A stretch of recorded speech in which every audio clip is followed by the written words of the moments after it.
Welcome back, everyone. They say that no matter how much you plan your life, it has a habit of surprising you with unexpected things that make your life happier than your initial plan. That is what you mean by God's will. Today's story took place in Iraq in 1965. A man, after he retired, in his memoirs, a judge recalled an incident what happened to him and his neighbor. His neighbor was quite a nice person, but he struggled financially. He was a married man, he had three sons, two sisters, and a mother, and a modest shop where he sold veggies, which was also his only source of income. The judge, when he used to return home, used to sit in his garden and enjoy a distinct scene practically every day. And his neighbor, when he used to enter his house, his children used to welcome him. And this used to make the judge feel as he was one of them. His neighbor used to carry bags of groceries from his shop and sometimes meat and dairy. The excitement, what was in the package, was nothing more than a way of expressing satisfaction, pure pleasure and gratitude. The aroma of the food served after his arrival was a different story.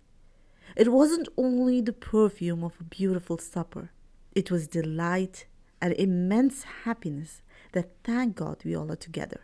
And it could be felt and heard, especially in those days when the houses were close to each other. The judge invited himself to be a part of their joy for years, virtually every year, just by hearing them shout and giggle and laugh. But they had no idea that his huge imagination made him a part of this family. But once, when he heard women shouting and yelling, he went outside to check what was going on. It wasn't only his neighbor's family outside, it was the police and the ambulance, and they had brought his neighbor's dead body. It was difficult to believe that this person who was laughing with his children and talking with his wife, perhaps laying and relaxing on his mother's lap, was now dead. The man of the house, the brother of his sisters, the husband, the father, the son, had suddenly disappeared. That's how we all will go.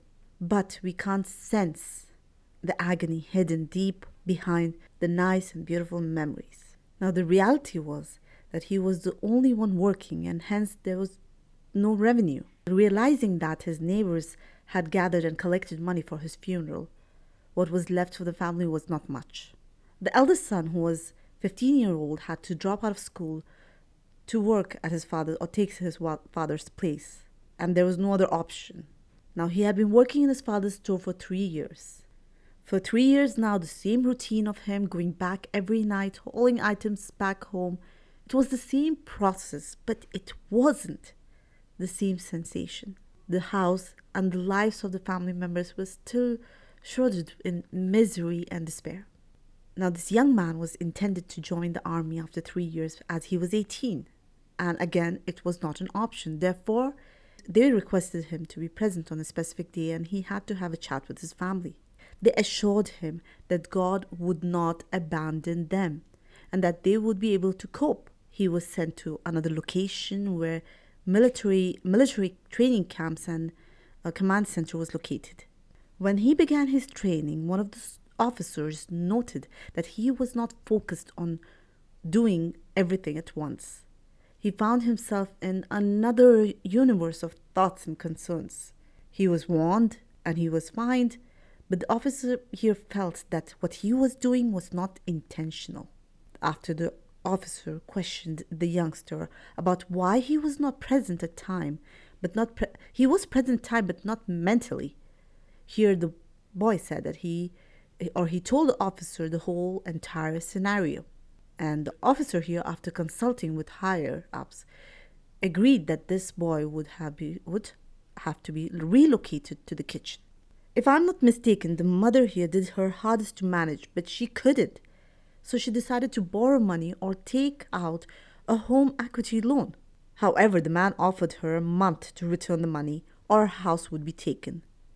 Now, she was in desperate need, and of course, this man here took complete advantage of her condition by offering her nothing near to the value of the house.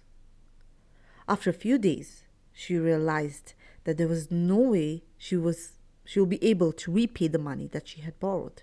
She decided to sell the property here and repay not only the home equity loan, and also she could deal with the rest by getting her son back from the army. That is a decision to withdraw the son from the army by paying 100 dirhams in exchange of her son's services in the army.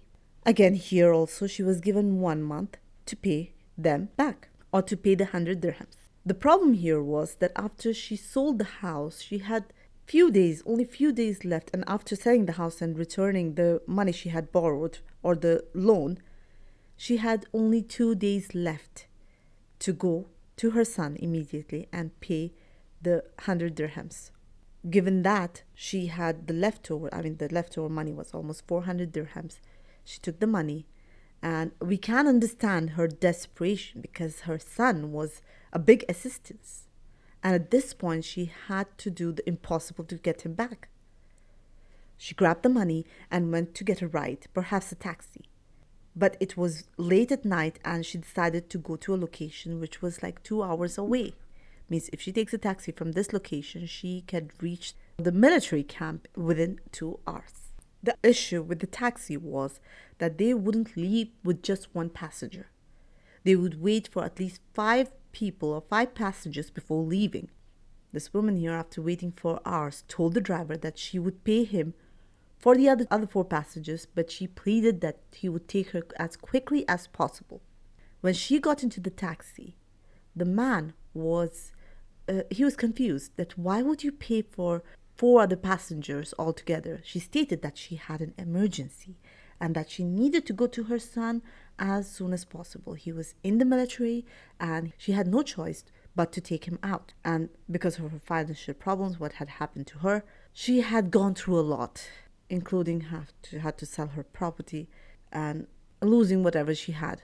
The man in the taxi felt sorry for her. At the same time, he was greedy since he knew that after selling the house, she had 400 dirhams, which is almost 4,000 maybe right now, with her. So he was considering any possible way he could get rid of this woman and get the money. Now, there was a valley between the 2 cities she was visiting when she was going from one to the other, and it was dark and profound. So he decided to pull over there. He requested her to get out after stopping the car. She was terrified and implored.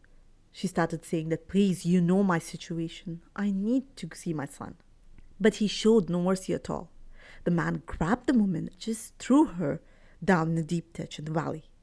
He went behind her actually after throwing her to make sure that she was dead.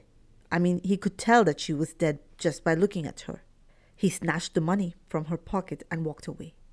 Now he decided or thought of all the different things he could do right now after taking the money, the right decision he could make so that no one would tell that he had done something. So he went to the city he was supposed to take this woman to and started going around for a couple of hours, picked few passengers and returned so that again no one suspects. The head of the drivers, on the other hand, questioned him why he was late. He was perplexed because it was fear over his head what he had done and what he would do later. Because of that, he forgot what time it was. So the man here, who was the head, was furious, and he said that it was because of this blunder, it would cost him money. So he said, you have to go now, leave now, with as much of passengers you can, and return as fast as you can. He was exhausted, but he didn't want to create a fight because they would wonder why he was so panicked or in such a state. He now took the people and returned to where he came from. On the same street, on the same path, he decided to pull over to make sure, perhaps to check on the woman. As he went out, he made an excuse from the passengers. And he walked down and discovered that the woman was still alive. She was bleeding, and he wondered how was she still alive. He imagined that even if she was alive, some wild creature would have killed her by now, and that she would have been dead. But she didn't. As a result, he resolved to ensure that she would be dead this time. He was preparing to smack over the head with a large rock. And then a snake sprang out of nowhere and bit him. Of course, it was a poison snake. The man screamed after being bitten by the snake, and this cry could be heard all the way across the valley. The folks in the vehicle, of course, heard this, and they immediately got down and discovered that the man had been bitten by the snake and that the woman was bleeding. They had no idea, of course, who she was, but they still snatched both of them and rushed them to the hospital. However, the individual died upon arrival. Of course, the woman was alive, but she had broken bones or something, but she made it. In order to live, the challenge here was that how she was going to get to her son. Even when she was lying and bleeding, concern was going back to her son.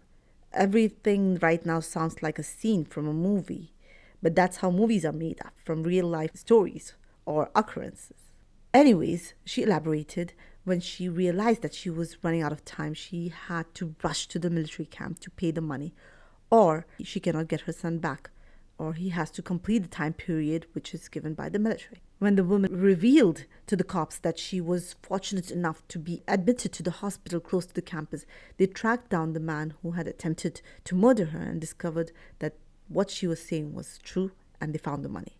They assured the woman that she would return to her son, or her son would return, and explained her that she has nothing to panic about. They will manage, or they will finish the whole procedure. She was relieved. Her son returned to her.